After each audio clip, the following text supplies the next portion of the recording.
B tier? Yeah, I really do. I love it that much. It is terrible. It is bad. It is a bad It movie. has some good production value. Because it's all Star Wars, baby, and S stands for Star Wars, and everything's good. I don't care who you are. The Force of Others, a Star Wars podcast. Hello there, and welcome to The Force of Others. I'm Zachary Owen Turner. I'm Matt Boitner, and today on The Force of Others, we are doing a tier list episode. Woo! We're real YouTubers now. Can you even say that you have a YouTube channel without doing a tier list? So all the movies, all the shows, we're going to rank them right now, and and without further ado, let's go to it. Yeah. Okay, so a couple caveats.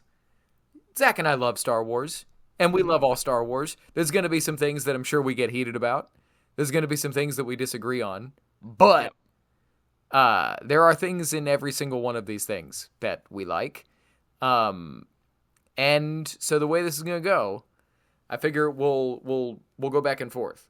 Go ahead.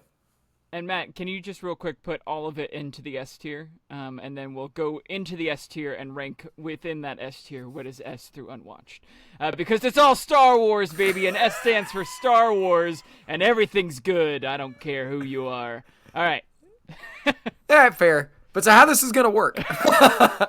So we'll go back and forth. We'll go left to right here on the screen. So, and so the way that I want to do this, I think this makes the most sense to me, is so we'll go back and forth. You, then me, then you, then me, right? So Zach, with this first one, you're going to say, debate. Well, hear me out. You're going to say where you want it to start. We will debate and agree and try and figure out where we want to put it between the two of us. But each of us has one veto. One thing where we can just say, no, that does not go there. That goes here. Cool. So that way we can get some spicy debate action happening here. Alrighty, so coming up first, Episode 6, Return of the Jedi. Zach, where do you want this to start? I actually want it to start at A. Okay. Cool. Why? Explain. So I feel like of the original trilogy, it's the one that I watched the least. Okay. Do I think it's... I still love this movie. I mean, all of these we love. We're just going to put that out there. Absolutely. I can hear an argument for it being S. I don't think it's a B, but I don't think it's as good as Empire, so I don't, that's why I'm thinking A. It has the thing of like, okay, cool, it's second Death Star. Some of the ideas aren't as quite as original. Is it still an awesome movie? Does the beginning of that movie with Jabba's sail barge a perfect little Star Wars adventure? Absolutely. But if we're gonna be, picking and choosing here, I feel like not quite the top. What about you? I mean, I agree. It's borderline for me. I think that you have to acknowledge the glow up that this movie has had in the last, 10 years or so, because for the longest time, Star Wars fans liked Episode 4 and Episode 5. Yeah. And that was it. And then there was other stuff that they were like, all right. But, yeah, man, I love Return of the Jedi. I think that a lot of why Star Wars fans like Empire so much is they've seen Return of the Jedi and they're filling in gaps in Empire. They're filling in gaps that were just mystery boxes. Like, what is Vader really thinking here? And we've seen Return of the Jedi, and so we can kind of put that in. But I'll roll with A because, I'll roll with A tier. That's cool. I can hear an argument for S, but I feel like we gotta leave room for like other stuff. Okay. All right. All right, for you. Moving on to Andor. Andor. So where do you want this? So again, this is the whole show. Whole show, season 1 and season 2. I love episodes 8 and 9. They are my favorite Star Wars live action episodes. But when I talk about what Star Wars means to me and how I think it flows, considering season 1, I'm going to say something wildly unpopular. This is C tier for me. I know that's a hot take. But and we might lose a lot of people, but it's C tier for me. For me, it's B. Okay. Because you get the second half of season 2 is so great. Yeah. You have One Way Out, which is so great. Is it A and S? No, which, again, is also going to make people mad. But so much of that show is boring. I'm sorry. Come at me in the comments. They will. Tell me I'm wrong. It's just, yeah. But yeah. Okay, well then we agree. That was easy. I can roll with B tier because I cannot deny that how much I love and how much I'm moved by episodes 8 and 9 of they're so good. ANDOR season 2. If we were doing episode per episode, I think 8 and 9 would be S tier. Oh my god, which is why I didn't want this to be in C. Yeah, that's fair. That's fair. I could even see an argument for it being A, but I think B is good with how much season 1 is so wishy-washy. Well, and season 2, when you look at, just the arc of the rebels on Yavin. Yavin, whatever. High May Brigade or whatever. I was just like... Why? Why? I get it. You're making a statement about infighting. Can it be less silly? Anyway, neither here nor there. So, Zach... where do you put Star Wars Episode 1, The Phantom Menace? Also S tier. No, I'm kidding. I think I would like it to start in B tier. I think it has some really, really good stuff. I think, the Qui-Gon stuff is all great. The fight is great. I like this more than Attack of the Clones. Come at me. But is it the best Star Wars movie? No. Is it as good as Return of the Jedi? No. I think this one is a hard one for me because I'm just old enough that I can remember what everybody thought the prequels and the Clone Wars were. Mm-hmm. And then it was beginning to be redefined with Star Wars Episode 1. And so I have a hard time separating it from what I thought we were going to see as opposed to what it actually is. And for what it is, I think this is C tier. And really? I think the only reason it's not lower is the Duel of the Fates. And just Darth Maul, just as the kids say now, his hype moments and aura. But you not heard that yet? I haven't heard aura. I mean, I know what an aura is. It's all over the place. It's like, all this movie is hype moments and aura. It's like, okay. Anyway, neither here nor there. I think that it is such an inconsequential story in the grand scheme of things. In that, Anakin is incredibly important. And I love that we get to see him start as a young kid. That he's young and he's naive and he's idealistic and he's good for the sake of being good. He's so altruistic, it sends him down the path of evil. But he's such a kid, it's kind of awkward. If you're making a story about a prodigy, why is he doing happy accidents in the final battle and not doing it intentionally?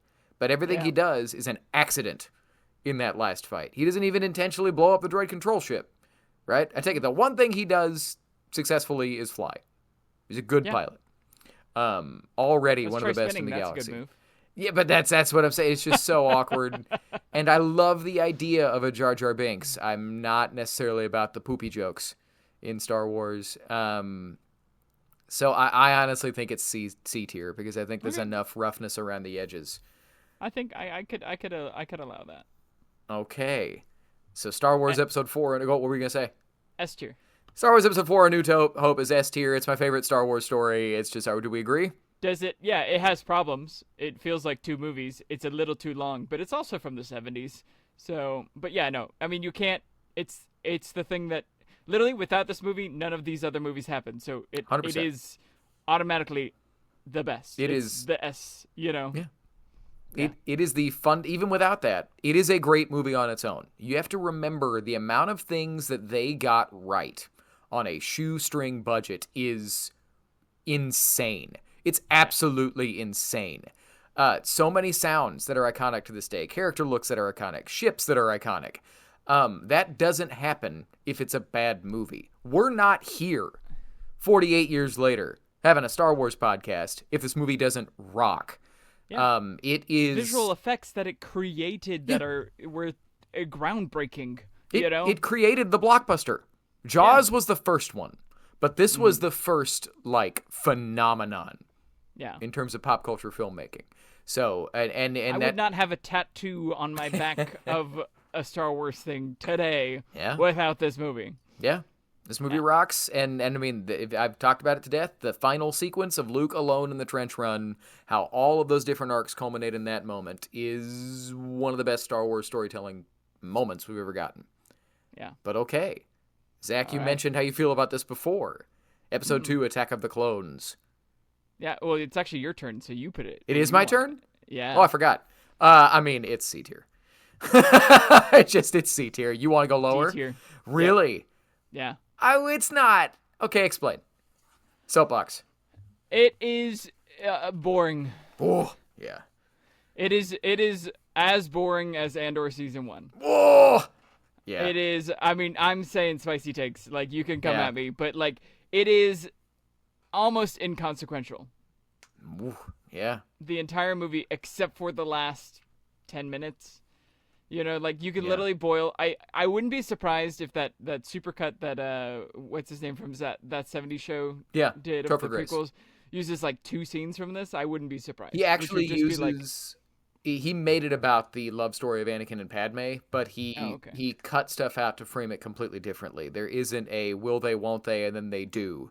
It is they are, and it's problematic. That's how he framed it. And that is so creepy in this movie. Yeah. I don't care how you say it. Like, it doesn't execute the love scenes correctly or, you know, like, interestingly. The stuff that you do get is cool is, like, clones, the Jedi at the end versus the first Separatists to start the Clone War. Dooku's fight is cool.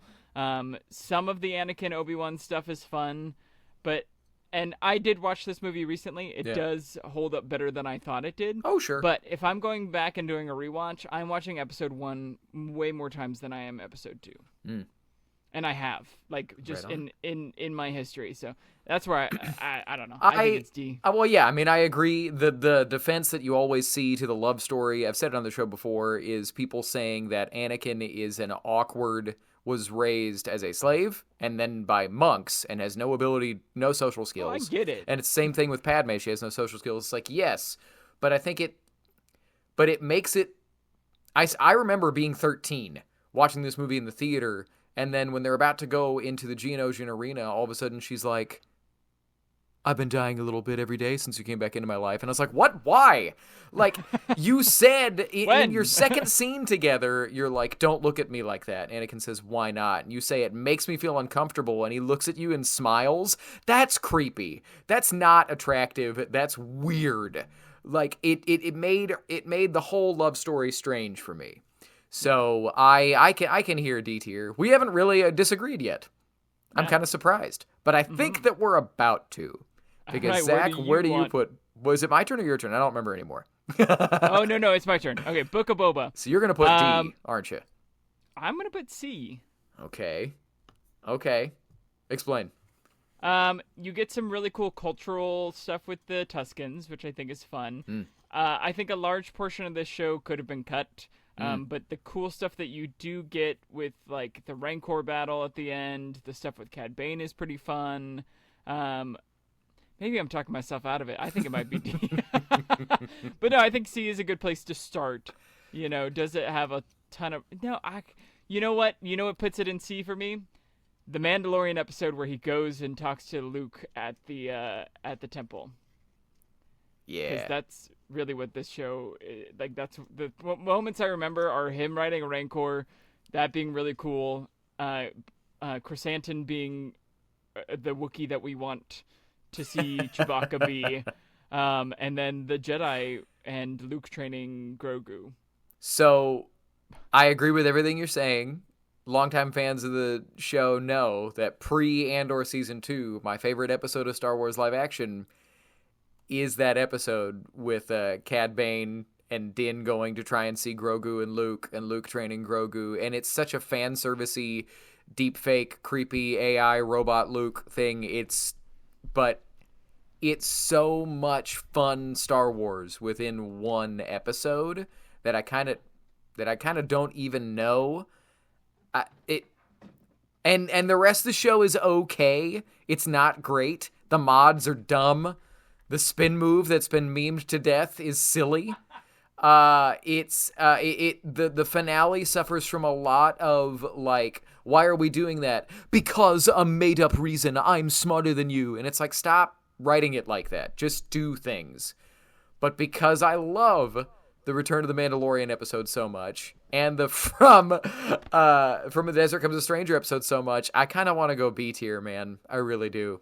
B tier? Yeah, I really do. I love it that much. I mean, I literally did get the helmet, so... I love it when Star Wars isn't afraid of Star Wars stuff. And there's so much fun Star Wars storytelling in those two episodes. And the show is fine. But B tier. But I think it's B. I really, really do. Yeah, I mean, I wouldn't have spent I wouldn't have spent the money I did on the actual helmet from that series, which I don't know if you can see the camera, Matt. Yeah. But yeah. So yeah, I could be persuaded to B tier. Yeah. All right. I was really hyped when that show came out. I remember being like, "Oh yeah, this is good stuff." But yeah. Well, I mean, yeah. So you gonna fight me on it, or are we okay with B tier? I think B is okay. All right. Word. Well, yeah. Okay. Like, I'm not using my veto on Book of Boba. Alrighty, so the Bad Batch. Is it my turn? I don't even remember. The terms are all got messed up. Whose turn is it? I think it's your turn. Okay, great. Bad Batch. I think it's a solid B.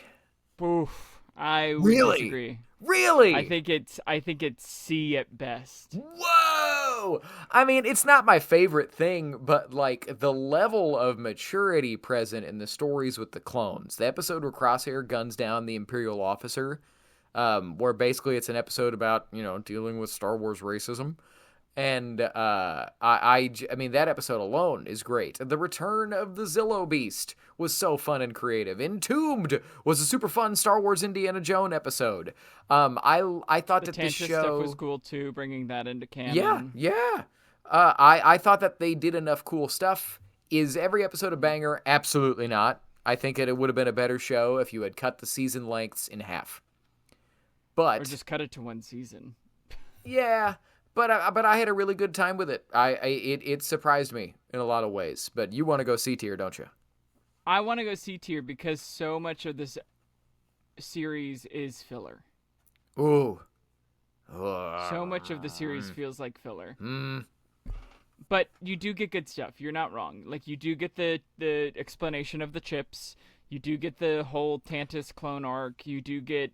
I mean... spoilers, but Tech dying wrecked me. It's so good. That was such a beautiful moment. Plan 99. Yeah, Is it better than episode 1? That's a good argument.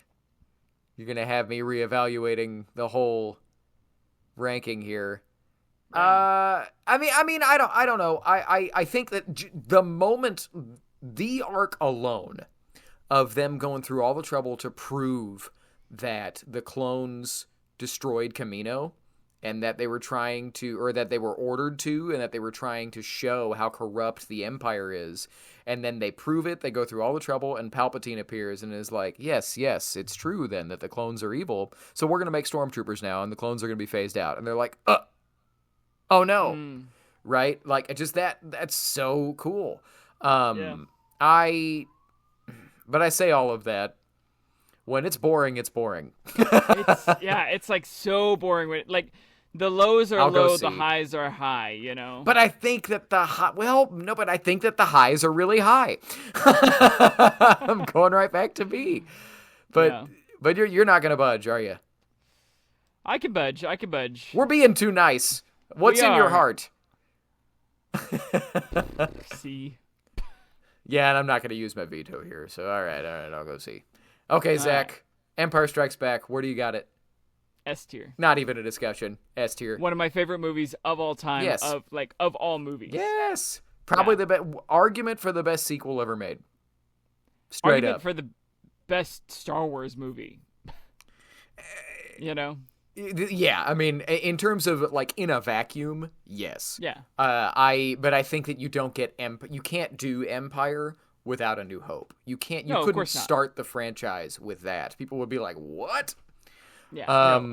But it took everything from A New Hope that was working and expounded upon it. Yeah. You know, they're like, "Oh, cool. Darth Vader is not just an enforcer now. Now he is a main character." You know, like. And he's that guy's dad. Ha! Which exactly. I'm a genius. Exactly. Which in the second to last draft was still not the case. George has said lots of stuff about how it was always the plan. It was not. It was absolutely not the plan. It was the plan after he had that idea, which was about a year before they started shooting. Right? If that. Yeah. But okay. Now for the It's probably my most rewatched Star Wars movie too. Right on. Or like top of all of these, top 5 for rewatch. But okay, I'm gonna set this one up because it's your turn. We have watched it. We have commented on it.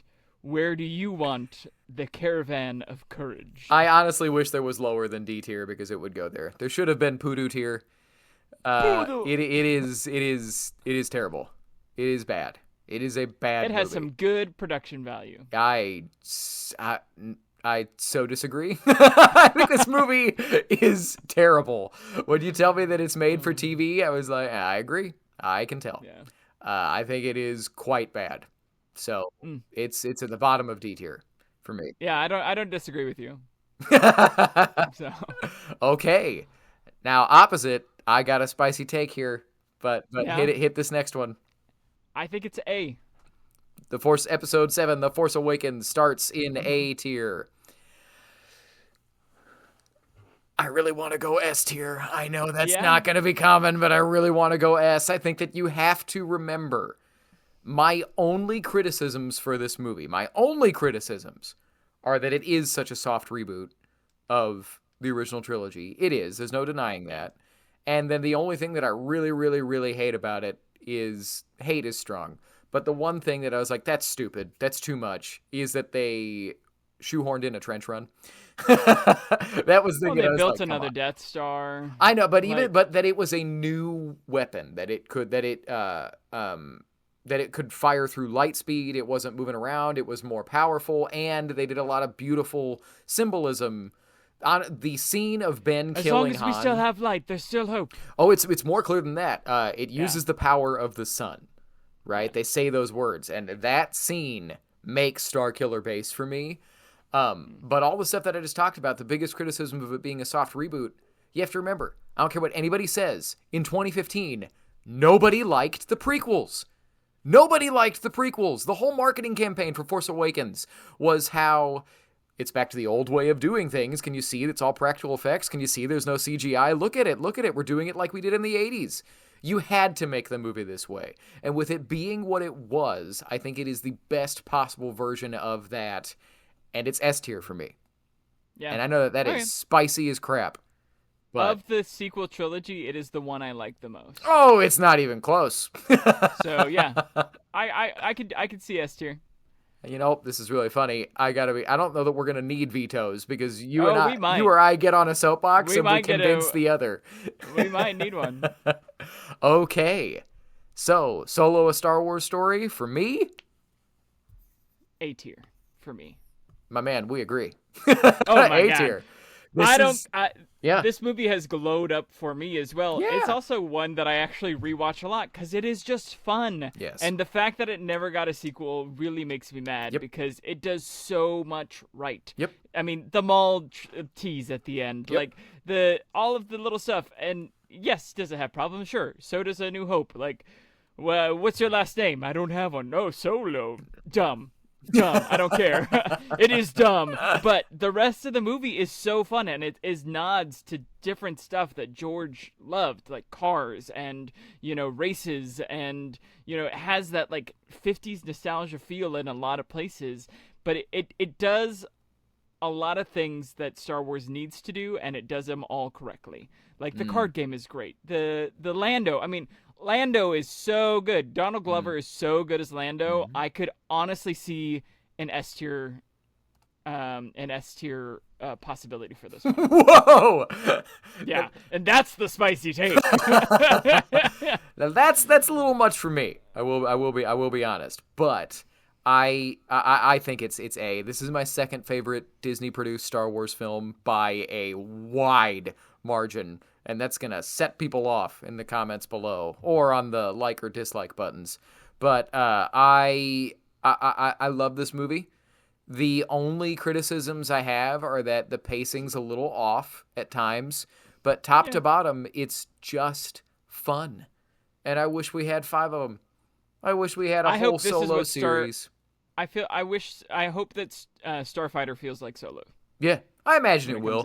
I imagine Hopefully. it will. But for me, this is A tier. I think that it's just it is fun that it gets out of its own way. Yeah. And it's not afraid to do pulpy Star Wars stuff. Mm-hmm. You know? The only real criticisms that I have outside of that are just things that I wish it had done that it didn't do, but for what it is. I mean, the way Han and Chewie meet in canon is so much better than the Legends version. It's so much better. And that they did away with the life debt. It's not some cultural need for Chewie to, like, owe his life to Han. It's that they're partners. They're a partnership. And they're friends. He's loyal because that's his friend. Not because, like, he has to be. Because of Wookiee culture. I love it. But the next one, Rogue One, a Star Wars story. I think also A tier. I think it's B. I think it's right alongside Andor. I think that movie, while really cool and really emotional, is a lot crammed into one film at the expense of character development. And I don't really buy Jyn Erso's character development in that movie at all. That she goes from literally indifferent to there being an empire to the reason the Rebel Alliance exists. That's hard for me to wrap my brain around, if I'm honest with you. Yeah. I just don't buy it. And then you look into all the behind the scenes stuff of what the original version was, and Jyn Erso wasn't the dynamic character that has a change of heart. Cassian was. Yeah. And it's like, I like it, but I do not love it, and I almost could go lower. Oh, I won't let it go lower. Because I just don't. It's as simple as I don't buy that a visual voicemail from Dad and then talking to him for a second before he dies is enough to make her the most ardent rebel that exists, when 10 minutes ago she didn't care about the Empire at all. Well, she learned that her dad actually cared about her. And that everything that her personality was built on changed. I think it's just that, but then to put that as more powerful than Bail Organa and Mon Mothma's lifelong fight against the Empire strikes me as strange. Yeah. And I guess I'm going against my own argument of evaluate what it is and not what it isn't. The story, I mean. But I don't know. I've always pushed back against the arc of the central character because I just don't really buy it. So in my heart of hearts, cool sequence. In my heart of hearts, I'm gonna go C tier, and I'm gonna make you try and use your veto. I'll use my veto. Okay, there it is. Needs to be B tier. Well, in veto, you can put it wherever you want. No, I think the argument for B is good. Okay. There we go. Veto because just to segue, you want to talk about so many story arcs in one movie. It does it way better than Rise of Skywalker, which I believe is the next one that we're putting. So, where do you want to put Rise of Skywalker? Well, I think this one's yours, but I'm gonna put it C. So I'm gonna, to use D&D terms, I'm gonna hold an action. Because there's another movie that I think belongs there as well. But it's going to depend on where this one goes. I might veto this. But there's so many things that were going against this movie. My basic review is a line from Get Out. Daniel Craig, not Get Out, a line from Daniel Craig in Knives Out, where he's like, it makes no sense. Yeah. Compels me, though. Like, this movie. No, it's just dumb. Completely nonsensical. Like, it's what a 10-year-old hyped up on too much candy trying to explain to you everything they love about Star Wars in 30 seconds. Yeah. Which you could argue that's what this podcast is. But it is, JJ took George Lucas's quote of faster, more intense way too literally. Well, no, JJ just tried to erase Last Jedi in the same movie and then he put two movies in one. Well, he tried to do that because Last Jedi tried to erase Force Awakens. Yeah. Shots fired. But it did. Not even tried. It did. Last Jedi, I want to talk about this and not Last Jedi, but those movies are in tandem. Yeah. Rise of Skywalker was JJ not knowing what else to do. He's been open about how he made Force Awakens and that he kind of felt like he dodged a bullet. And he's like, okay, I did it. Great. I love these things way too much to not be distant from them. So then he came back. He's like, I don't know what to do. I didn't know the answers to any of my mystery box questions. I had ideas. So we'll just do a soft cover of Dark Empire. Yeah. And kind of pick up all the story threads that Last Jedi didn't really like. This movie does do some things right, though. Like, Ben Solo stuff is great. Like, Rey's arc is good, too. Like, within this movie, it's okay. In the context of everything else, I think it is whack. I think that's the one walk back of Last Jedi stuff that I don't like at all. Mm-hmm. Rey Nobody, JK, Rey Palpatine, JK, Rey Skywalker. It's like, okay. Yeah. I really liked that she was a nobody. And somehow Palpatine returned. I don't know, I keep it at sea. Yeah, I might use my veto depending on how. Yeah, right. We know what I'm talking about, but depending on how we get when Last Jedi arrives. But okay, Zach, where you got Episode 3, Revenge of the Sith? S tier. Okay, make your thing. Make your argument. Of the prequels, it is the best movie. Yeah, sure. We have just watched it, 3 times in the past couple of months, right? Yeah. It's good. It does things right. Anakin's finally right in that movie. Like, his motivations are, like, his acting isn't bad in it. Ewan McGregor's amazing in it. Like, Order 66, like, how many things does that movie set up that we are still farming for content today?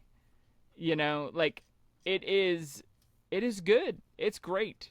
Like, it is completely watchable. It is completely rewatchable. Like, it's better than Solo. See? You know? Man, I'm going to get hate for this, but I might be about to use my veto because nah. Again, this is hard for me looking back at 2005 and what we thought this movie was going to be. This movie delivers on so many things, but Anakin's turn happens so fast, and it is so... You really have to kind of squint to justify what's happening and why he's doing what he's doing, in my opinion. And thematically, yes, it lines up with Star Wars being about being selfish as opposed to being selfless, and that the dark side is all motivated by being selfish. But it happens so quickly, and I just think the writing doesn't really make a lot of sense. You know what I mean? We don't need Obi-Wan's help. Why? No, we're not going to get into it. What are you talking about? Well, I'm going to kill all of them, even though all the Jedi, including kids, even though you just told me that you can't save Padme from death. It's a psychological break. Sure, but I just think that in my opinion, when you have to run to insanity, that kills character development. Because when he's not insane, and they show that he's not insane, but when you have to say, well, he just went crazy, it's like, oh, okay, so there is no character development. He's just a crazy person. I'm making people mad right now. But where is your argument that it be? Well, I know you're never going to agree, but honestly, this is C or B tier for me. What? I know. And I might be about to use my veto. The last 20 minutes of that movie are some of the most beautiful things in all of media. And I got a hardcore spicy take. I think Battle of the Heroes is the most overrated lightsaber duel that we have ever seen. I think that oh my God. It goes on for so long. There's moments of weird comedy, and it's not... The duel in Force Awakens, you see the fear on Finn's face. You see the fear on Rey's face. Emotion is what drives that fight. In that battle, choreo drives the fight, which is cool, but in a fight that is that emotional and that brothers fighting brothers, they spend so much of it just swinging lightsabers at each other. And they're not, and then you get some dialogue at the end, and I'm sorry, high ground is silly. As an idea, emotionally charged. As an idea, I get it. You need to show that Anakin's hubris is why he has to wear the suit. He did it to himself, but it is silly to show Anakin leaping over a football field and landing onto a 2-foot target, but he can't jump 10 feet over Obi-Wan Kenobi. I know I'm whining, but this is honest. This is tier list. This is C tier for me. No, it's not. It's B tier because there is a lot of awesome stuff, but okay, you gonna use your veto? Because you're not moving. Not below A. I think I'm going to make the internet mad and use my veto and put this at B tier. Cool. Undo my veto. Put it back at S. That's not how this works. Put Rogue One down to C. You can't redo the... Undo my veto. I feel stronger. Well, that's why I was holding on to my veto for later, man. I guess we're making up the rules as we go along. Do we want to reshuffle the vetoes? Here, put Rogue One down to C. I'll undo my veto. And put Episode 3 in A. In A. That's my compromise to undo a veto. All right, fine. Wait, so did... Rogue One went down to C. So I still have a veto. Well, I vetoed your veto. Oh my god. Okay, fine, whatever. The vetoes are off the table. They're done. Right. They're finished. They're done. Okay. So I don't know, you got anything else to say after I kind of ripped that movie to shreds a little bit and then it ended up in A tier? I think anybody who is fans of the podcast can go back and watch that movie and say that you're also wrong to yourself. Hey, you loved that movie. I got to be honest, I talked about all the stuff that was awesome because it was a commentary track, but I'm not going to rip it to shreds while we're talking about it. And I think that all the arguments that we made against the things that I brought up are interpretations. But they are not what's present on screen. They're not what's present on screen at all. It's the same thing as Empire, where Empire's an amazing movie, but then you feed in stuff from Return of the Jedi and it becomes better. I think that. But this is the last movie of those things, so yeah, of course you feed it in, and it's better. But to have Anakin fall to the dark side because he had a dream that Padme is going to die, and not just fall to the dark side, become a child murderer, after his master has told him, well, we might not be able to bring her back, so we'll try and figure it out. But in the meantime, go kill everybody. I'm sorry, that just doesn't make sense. And for that to be the linchpin of the whole franchise, why he becomes evil, why the Empire exists, why the Jedi are wiped out, when, like you said on the commentary track, that he's like, well, only one has figured it out, but we might be able to discover the secret. When you have to rationalize it as Anakin just snaps and goes crazy, that's cool and that's tragic, but that's not compelling. So there's my argument, but if you want to veto your veto, it can stay in A tier. Yep, I think it's still in A tier. Everybody younger than me is screaming right now. But please comment in the comments below and let us know your tier lists. But... for something way less spicy, Tales of the Underworld. Travis, I know you're listening. Get at Matt. Tell him how wrong he is. All right. I have a friend that we've interviewed, I won't say who it was, that says that Revenge of the Sith, for all the reasons I just mentioned, it's his least favorite of the prequels. Because he never bought Anakin's fall to the dark side. As presented in that movie, just enough younger than you that I have too much nostalgia for that movie. But. All right. Well, so as for something that's way less spicy. Yeah. Tales of the Underworld, where you got it? C. Oh, yeah. Maybe even D. Whoa! I think that it doesn't do really anything wrong. It's solid, and because it's solid, I would go B tier.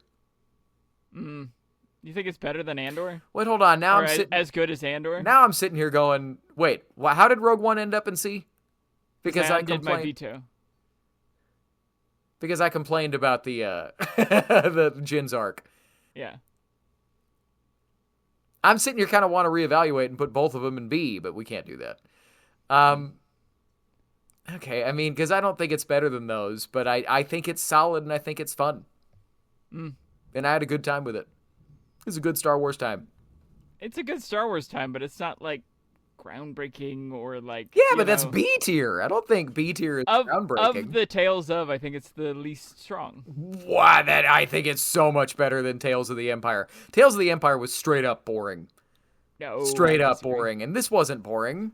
You could argue it was inconsequential with the Asajj stuff, for a lot of the Asajj stuff, but they canonized Dark Disciple, recanonized it, they acknowledged it. Quinlan Vos, we now know, is the head of the path, and you got an... and that was the first half of one episode. But you got a full-on Western. You got a high-noon shootout in Star Wars with Cad Bane. It was cool. It was a good time. I think it's B. All right. And I tell you what, I'll allow it. Compromise, I'll put Rogue One in B tier as well. All right. Because I'm sitting here looking at this list going, wait a minute. Yeah. Like, in a vacuum, we like Star Wars, and I would put most of these things in B tier. No, again, this is all within the S tier that is Star Wars. This is the micro rankings of the S tier. That's real. Every now and then one of these S tier things, well, I'll save that for later on. But you cool with Underworld being B?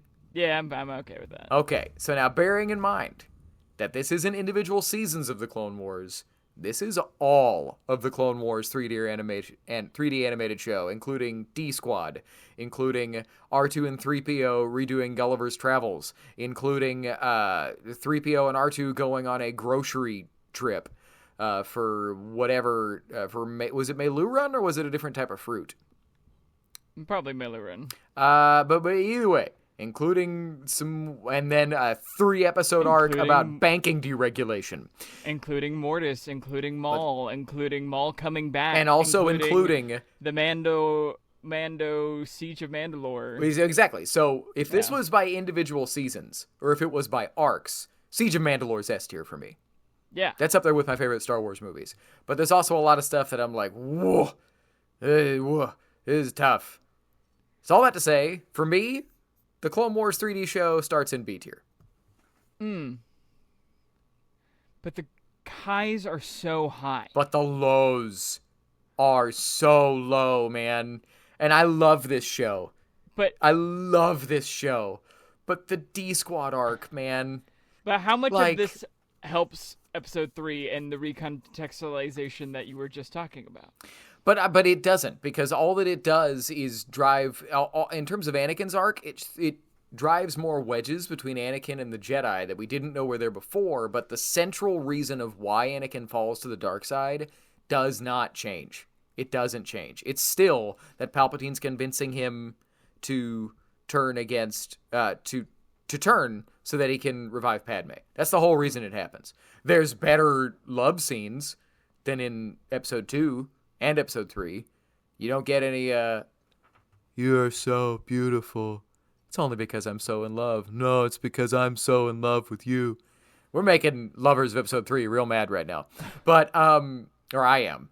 But I think that the Into the Void or Whispers in the Void or whatever that Void episode is called, oh my gosh, man, it's tough. Yeah, but you also have like the whole Grievous stuff, and he's actually scary, and like we're talking about 3D, not 2D. Yeah, I know, but the Malevolent is it the Malevolent arc? And the arc where Jaws in space, you know? Yeah, and the arc where they go into Grievous's hideout and he kills Kit Fisto's Padawan and stuff. That's scary.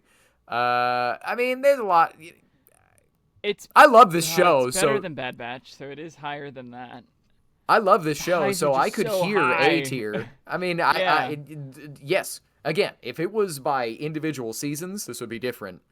Yeah.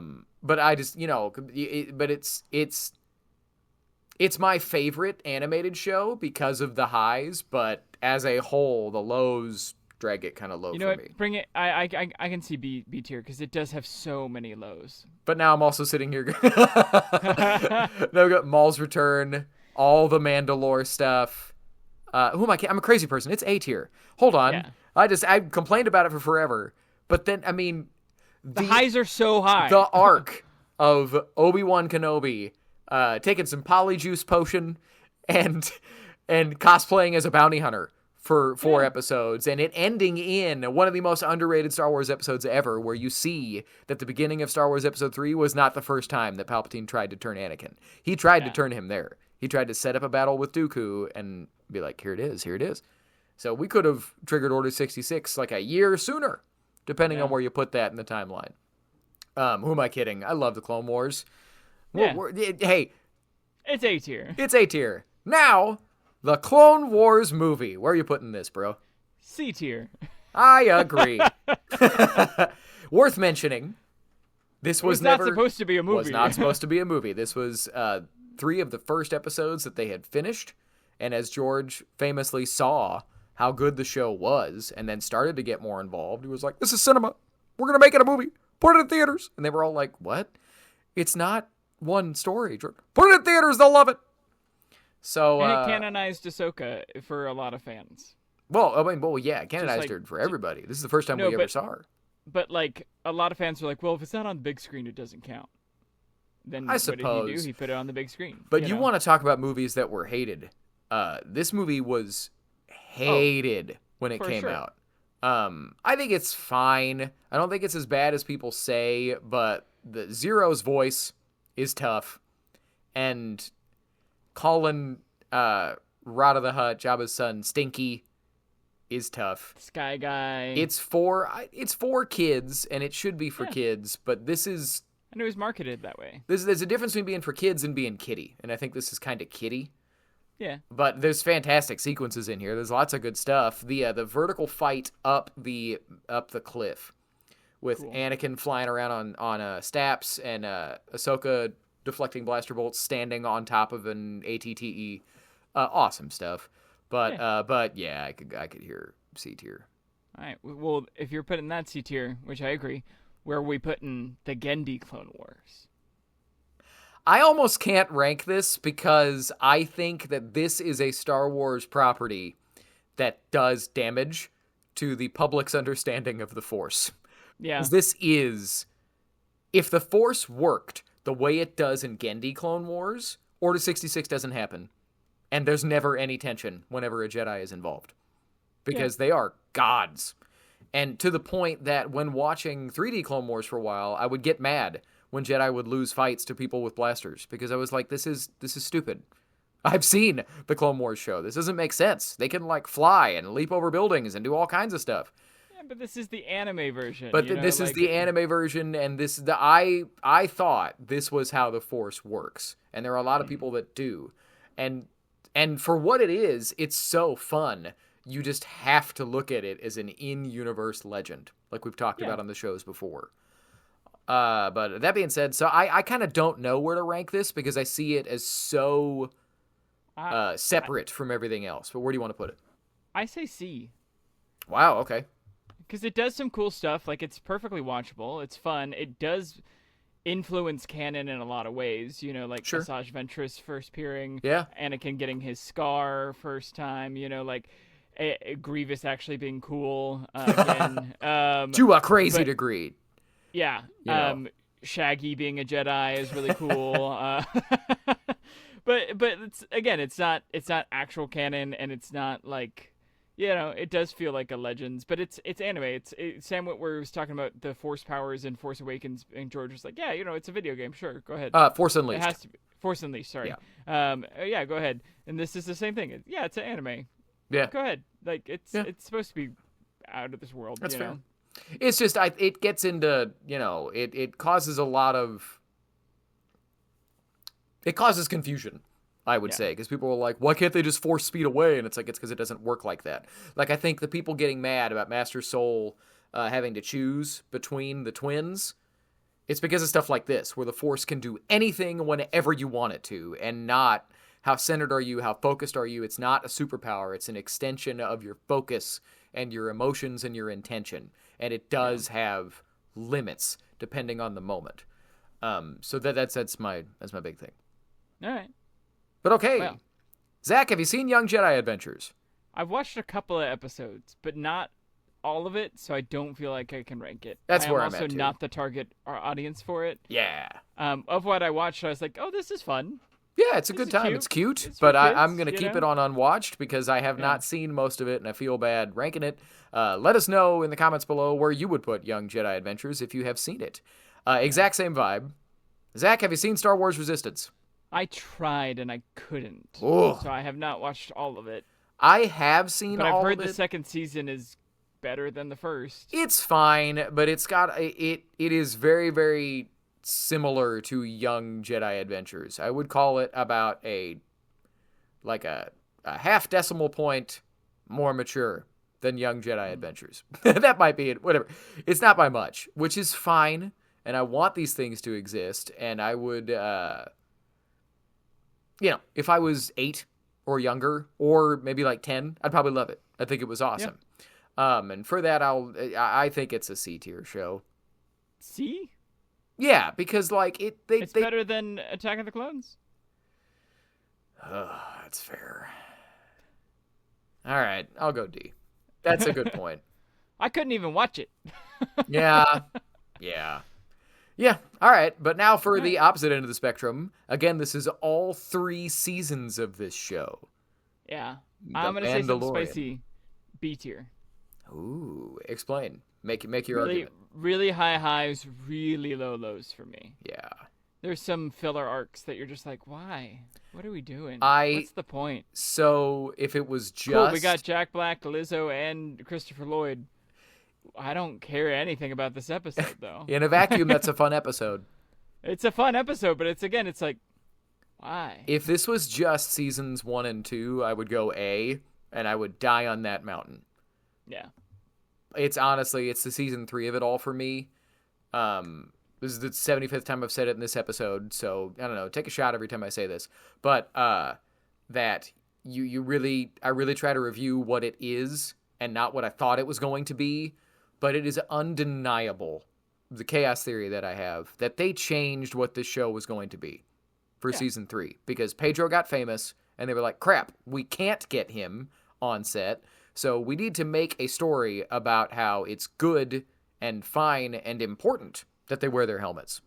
Because the cult isn't going to be the villains that we were setting them up to be. They're actually not a cult. They're just a different religious sect, and differences are important.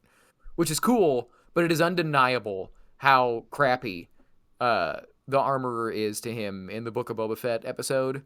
Yeah. And how kind of evil they set them up to be with that stuff. And they just... Everything with the Darksaber needing to be won in battle gets completely thrown away. Yeah. You could have made a story moment about how another thing of separating our differences, of her saying no, or Din going, kill me, it's fine, right? And she's like, no, I'm not going to do it. There were so many just dropped plot threads that did not matter as much as we were told that they mattered, and not to mention, they made Moff Gideon a cartoon. Mm-hmm. And it was weird. He wasn't that way up until the very last episode of season 3. And then he's like, not only this suit is amazing because I am in it. I was like, okay. It wasn't amazing, but he said, and the most special thing about it is I am in this suit. And I was like, alrighty. So, yeah, I think it's a B tier. Yeah, I'd agree with that.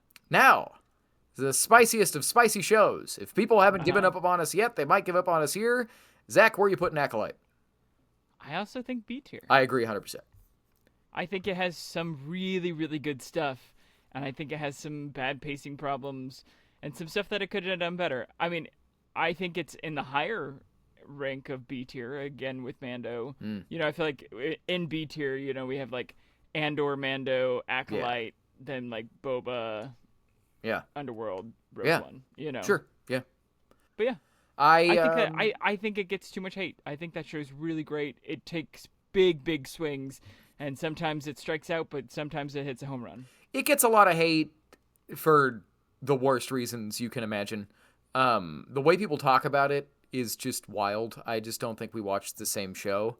I do, I mean, and I have seen some behind the scenes stuff where the creatives did not do them favors, because there are interviews where actors were basically straight up saying that the Jedi were wrong and the witches were right, and that the Jedi interpret the Force incorrectly. And it's like, okay, is that what you guys were trying to say? Because if that's what you guys were trying to say, then yeah, I'm going to push back against that in a big way.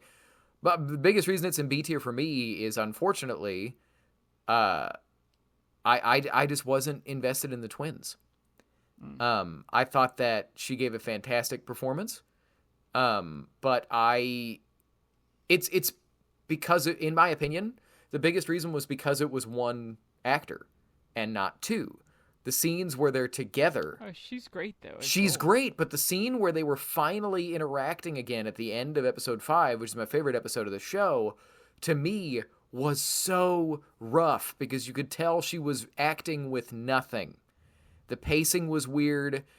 She wasn't responding to another performer, and I didn't buy it. It felt fake and forced for me. So that's the biggest reason it's in B tier.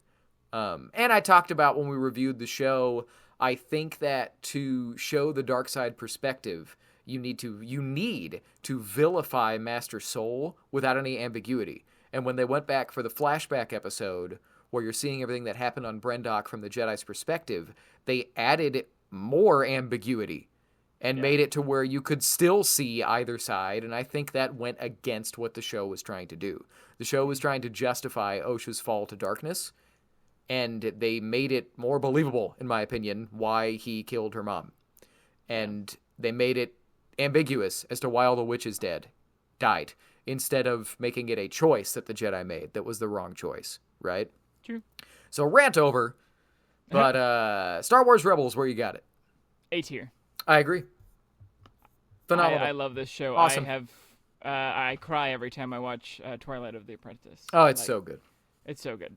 This whole show is just super solid. Yeah. Is it a little kiddie at the beginning? Yes, but then it grows up so quick, in a way that Clone Wars didn't. You know, I think it's great. I love it. I'm gonna push back on it growing up though, because into season 3 we still get silly stuff, and 4 from time to time.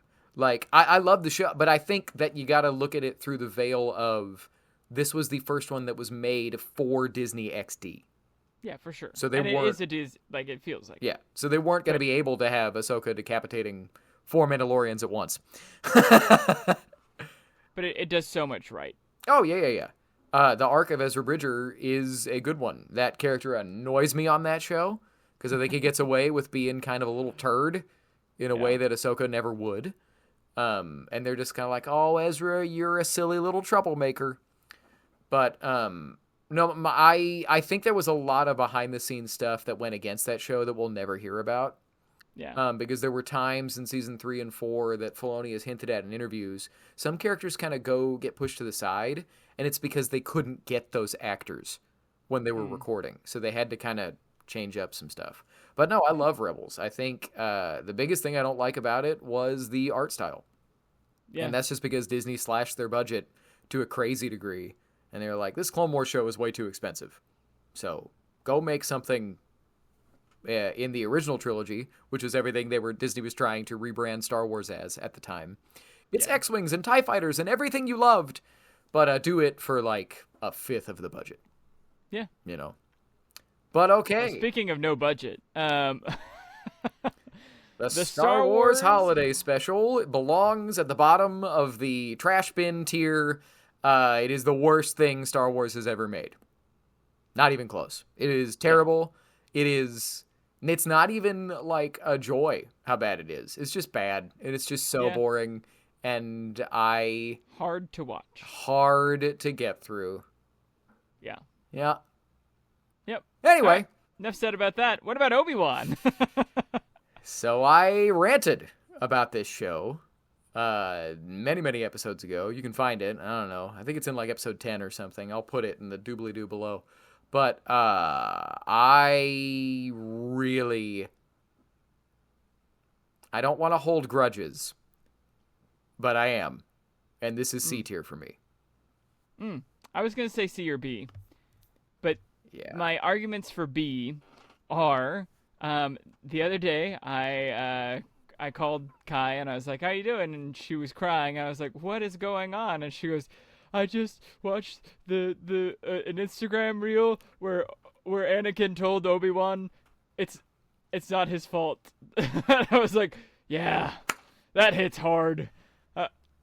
I am not your fault, or I am not your mistake." I can't remember what he says, but that battle is also overpowered in a way that the Force doesn't feel correct. But there are some really good moments of that show. I think it is as good as episode 1, and I think C tier is okay. Yeah, I mean, Ewan McGregor is doing great work in there's great acting throughout that show. I think it's directed surprisingly poorly. I think that the budget, you could see how just tiny the budget was, because I rewatch bits and pieces now and then, because I'm always watching something Star Wars, usually in the background of whatever productivity I'm doing. And there's scenes that it's like, that is rough. Every other show looks better than it for the most part. But my biggest thing, Grand Inquisitor too. Ugh. Well, yeah, my biggest thing. Well, I mean, again, Grand Inquisitor, fine. The fifth brother is a completely different character on that show. He looks and behaves nothing like he does on Rebels. It's not even the same guy. When I saw him, I was like, "Are you joking? It's terrible." Like, what? Why is he short? Why is he not a monster? Where are his fangs? Why are his eyes that color? Why is he talking so much and not just growling? The fifth brother on Rebels is basically Savage Opress. Yeah. And no, this guy has a completely different accent and look and temperament. Mm-hmm. I don't get it. Reva's whole arc, cool in idea, terrible in execution. Why are the Inquisitors mad at her for being an Inquisitor? Yeah. You're going too far, Reva. What are you talking about? We hunt Jedi, and we operate free of scrutiny from the Empire. What are you talking about? Yeah. This isn't... Anyway. But the biggest thing for me is the complete muddying, confusing of, and just messing up of Luke's arc in Return of the Jedi. Mm-hmm. If Obi-Wan's arc on this show is to learn to show Anakin mercy, why does he tell Luke to kill Anakin? Why? Why does he tell Luke to kill Anakin? That doesn't make any sense. And the only way to justify it now is to say, well, Obi-Wan knows he needs to get it on its own. But all that does is belittle Luke's arc in that movie. Yeah. It's supposed to be that Obi-Wan's like, well, you gotta kill him. And Luke's like, well, I guess. Oh, right. No, if I do that, I'm falling to the dark side. I'm going to do what nobody else did before. And I'm going to throw my lightsaber away. And when you don't do it that way, all that does is belittle the arc. And it just makes it, you're watching Luke to figure out what we already know he's supposed to do, and not figure out a new way to fix Star Wars. Yeah. Right? Okay. Zach. Uh-huh. Next one. Tales of the Jedi. Where you got it? Either A, I'd say B. Oh. I could hear an argument for A, but it's good. It's solid. It's like super solid. I love this one. Everybody, you see a lot of Ahsoka hate online for some reason now, but I think even just the Dooku Sith Lord episode, the episode where you see him choose the dark side, and you see him delete Kamino from the archives. Yeah. And that you see his reaction to Qui-Gon Jinn's death. That episode alone, if it was just episodes, that's S tier. Yeah, period. For sure. I honestly, the whole Dooku arc is great. Yeah, but the moment of Bail and Ahsoka discussing the importance of rebellion, without being able to actually say it because stormtroopers are watching, and he's talking to the troopers, but he's really talking to Ahsoka, and it's at Padme's funeral. That's also S tier. We could bump it excellent. Up. Yeah. I think that this is, if all three Tales of the Jedi shows had been that emotional and done that level of things, I think they'd all be up there. But I think Disney has a canon problem, and we'll get there in another episode. Yeah. But they've got to take small swings a lot of the time. But so to me, it's A tier. Yeah. It's awesome. I love it. Okay. Well, if that's A tier, then I'm also throwing Ahsoka in A tier. See, and I love me my Ahsoka. I love me some pulpy Star Wars. I want Star Wars to not be afraid to be Star Wars, yada, yada, yada. I think the execution on this show is kind of rough. It's one of the first times Hayden Christensen's really, really good. Oh, and that episode's phenomenal. That episode is S tier alone. That episode, and not for the reasons a lot of people say. Everybody likes to reduce that. It's so stupid, but everybody likes to reduce that episode as nothing but member berries and stuff. And it's like, no, it's not. It is the first time. I'm going to say it right now. That episode is the first time Star Wars advanced philosophically acknowledging Return of the Jedi. Yeah. It's the first time. Because Anakin is in that moment trying to teach Ahsoka what Luke learned in Return of the Jedi. Yeah. That if you want to live, throw your weapons away. If you want to fight, cool. You're going to fight and you're going to die in a war. But if you want to live, get rid of your weapons. And she says, I choose to live. Mm-hmm. There's hope for you yet. And he's not channeling the dark side because he's a gray Jedi, because he can balance the dark and the light. He's showing her, oh, you want to be a fighter? Cool. You can turn into what I turned into. Yeah. Let me show you what Vader would have been. Perfect episode. It's a fantastic episode. I absolutely love it. Yeah, and also Ray Stevenson in that entire series is just firing on all cylinders. Like Baylan Skoll is one of the most interesting characters that we've gotten since ever. Like, performed to perfection. Yeah. And the first duel with Ahsoka and Baylan is the most underrated duel in Star Wars. It's so good. Honestly, that should have gone on one of my favorites when we talked about it lately, because he is longswording and she's it's so beautiful. Like, it's the first time we've seen a lightsaber used as an actual longsword and with full longsword, full technique, and it's beautiful. It's so good. And the Hera stuff we get is really fun. The Ezra's great. He's so cool. He's finally a Jedi. Yeah. Thrawn's okay. But he's still like, it's the same actor, which is cool. You know, we get some cool zombies and some cool witchy stuff. Yeah. And honestly, I love the ending of them being a galaxy away from the threat and being like, oh crap, how do we get back? Yeah. Yeah, I mean, yes. I do think a lot of the journey to get to all of those fantastic moments is a little clunky.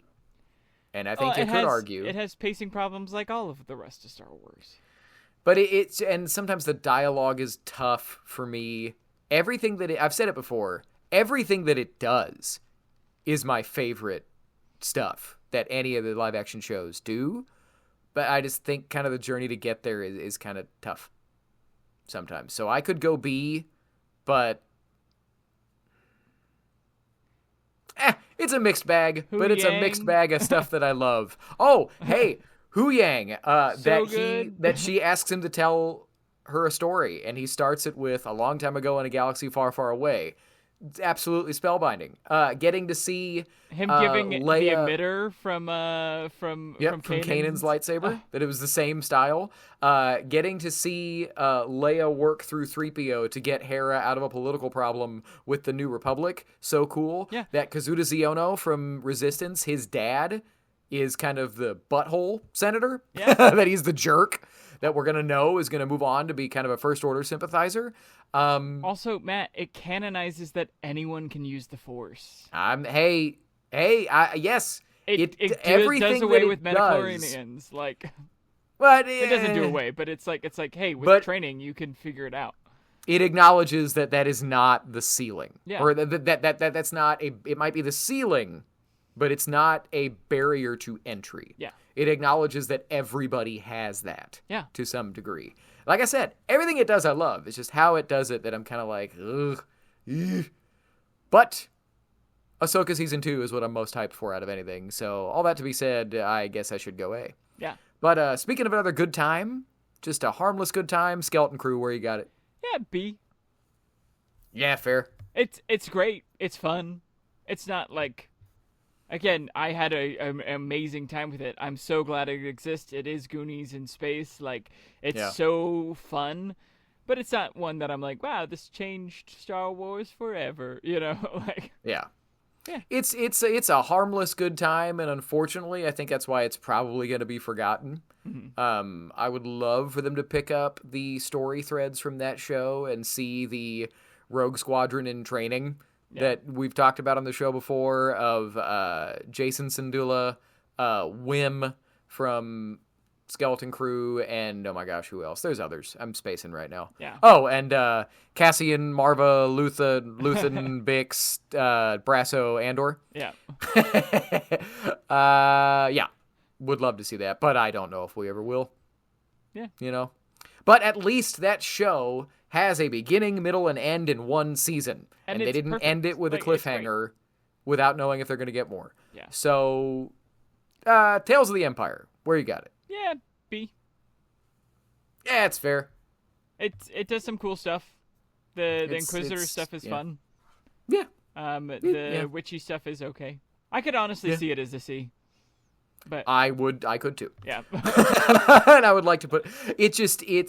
I found that one really boring, to be honest with you. I really all these things I want to love. Mm-hmm. I want to love. I do come in with my own expectations, just because can't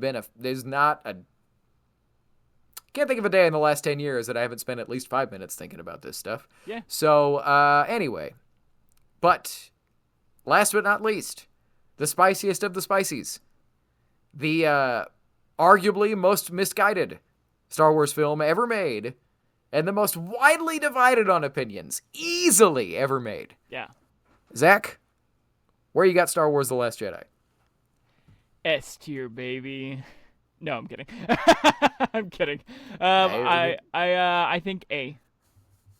Oh, okay. Make your argument. It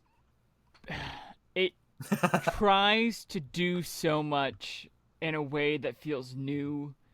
It tries to be. It is groundbreaking in a way that it's like, okay, cool. Like we can move Star Wars philosophy forward in a way that it doesn't have to be all about chosen ones and all of that. Like, she can be a no one.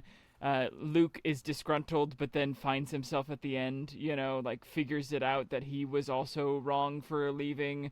Ben Solo realizes that he doesn't need to be a masked figure to be powerful, and then completely walks it back in the next movie. Canto Bight sucks. That whole portion of the movie could be cut, and this movie would be 10 times better. But it is divided because it takes swings and makes choices. And whether or not you agree with those choices, at least it's making choices. At least it's doing something. It's not a regurgitation of 3 or 2 movies that we've seen before. It is wholly original. Not wholly, but it is more original than a lot of the other sequel trilogy. Yes, all of that, but it is as much as Last Jedi is a conversation and commentary on whether or not nostalgia is good, let the past die, all that stuff. They rename the First Order the Empire, and they rename the Resistance the Rebels for no reason at all. And while they didn't do anything from A New Hope, they basically do another Hoth battle. And they do the Return of the Jedi scene again. That's true. I will just say, because everybody's always like, it does all new stuff. And I'm like, it really does, but it also doesn't. Yeah. There's no reason for them to name them the Rebels again, other than just Rian Johnson thought it was stupid that they called the Rebels the Resistance. So he's like, well, then I'm not going to acknowledge that. They're going to call themselves Rebels, because that's what they are, which I always thought was silly. The destination at the end of The Last Jedi is amazing. Yeah. How you get there, it's rough. It is told with so much craft and so much command of filmmaking, screenwriting, cinematography, acting, directing. It's all there on all cylinders, and it is the best directed Disney-produced Star Wars movie, hands down. I think it also has the most. It is trying to fix what isn't broken in this franchise. And I honestly, I would go C tier for that. Because how it's made is amazing. What it is, it does and doesn't question Star Wars, because it ends with Luke staring at the sunset, again, in his last moments, he choosing to be hopeful as he faces down death, like Yoda and everybody else always chastised him for. But to redo Luke's arc from Return of the Jedi, Just redo it and act like you're breaking new ground, while also keeping your main character, Rey, in stasis, is a decision I will never understand. Because Rey, who's your new lead, starts that movie looking for a master, wanting to have a place to belong, and hating Kylo Ren.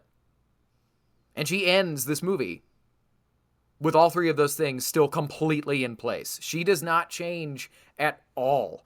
She chooses to maybe think that she can turn, not maybe, she chooses to think she can turn Kylo, goes off to do it, and then ends in the exact same place that she was at the beginning of the movie. Yeah. Just the lightsabers cut in half. Meanwhile, Luke Skywalker ends basically where he was at the end of Return of the Jedi. The only character that moves forward and changes are Finn, Poe, and Kylo. Yeah. Right? But even then, you could say Kylo ends up in the same place because he does, and that's intentional. But it makes the whole thing seem, why was this your sequel? And then stuff like and you can see it on the commentary track. The commentary tracks for Force Awakens and Last Jedi. I've listened to them both at different times. And for Force Awakens, JJ talks about how Kylo and Hux were intended to be the two different heads of the First Order. That Hux is the military genius, Kylo is all the force power, and that's why they're at odds, because they want different ways to do this. And then you look at the Rian Johnson commentary, and he talks about, Hux was always funny to me, and Kylo's the villain, you don't need another one, so I wanted to establish early on that people think he's funny, and they just kind of laugh at him. And I'm like, okay, so why would you take one of the villains from the last one and decide that, he's actually a punchline, nobody's afraid of him, and he's not competent or challenging at all? Yeah. So, you need to take risks, you need to go your own way, you have to do what Star Wars is to you, but to me, this is equal to The Rise of Skywalker. And I know that is shots fired, but Rise of Skywalker does interesting things poorly. And Last Jedi does not interesting things well. And that's what I would say. So I think A, you think C. Do we want to meet in the middle and say B? I can say I will go with B solely because it is directed so well. And it is far and away the best looking Disney produced Star Wars movie. Yeah. I would say lower on the B, but yeah, I mean, and it just, to change Luke Skywalker off screen and is fine. But then to have one of the most positive characters in all of film being the most negative character in the movie is an interesting choice that they didn't really explain from my point of view. Yeah. So there you go. All right. And we did it.